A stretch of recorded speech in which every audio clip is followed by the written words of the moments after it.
I really don't know how to title this. So give me a moment. I'm going to explain that there are some Christians that are cohabitating. So I found a preacher, Robert Breaker, on the sin of fornication. This is really affects every one of us, at least the ones that I know of. Okay, let me tell you a story about fornication, the sin of, sexual sin. Somebody comes out of a sexual sin, repents, and then turns around and has an infestation. Just like the story of King David, he gets an STD. Okay, repents and still, of course, lives with the suffering of the STD. When you repent from sexual sin, you stop the cycle from continuing. Because once you get into fornication, sexual sin, it leads to other things. It goes from one sin to the other sin to the other. And that's what Robert Breaker does, is he breaks it down. I listened to the whole sermon. And I wanted to tell you about the infestation in the bed. I know this personally. I saw it myself. It was as a result of sexual sin.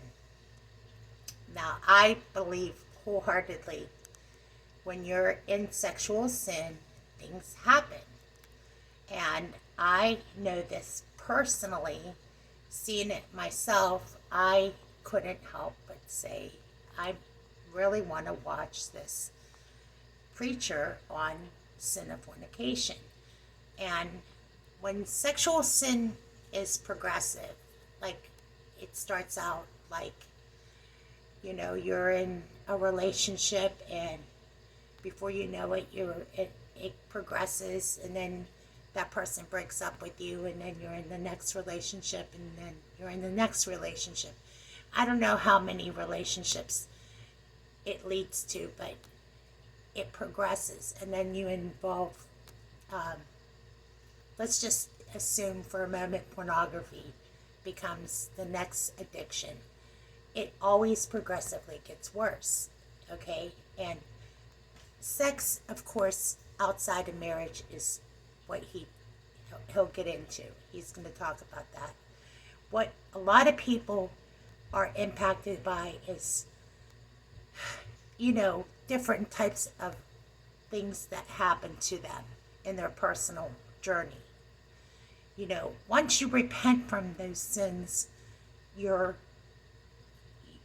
saved.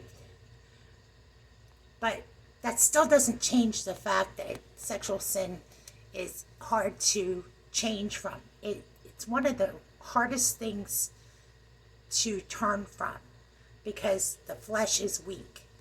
And I wanted to talk about it just briefly so that you can watch his sermon. I mean, he preaches. I don't know how to word this, so I'm going to give it my best. I just wanted to say this because of what I saw and the experiences that I personally have, I should share. But people who live abstinent and, change their lives, it's hard being unmarried and abstinent and, single, but you get used to it. I think God gives us the strength to do that.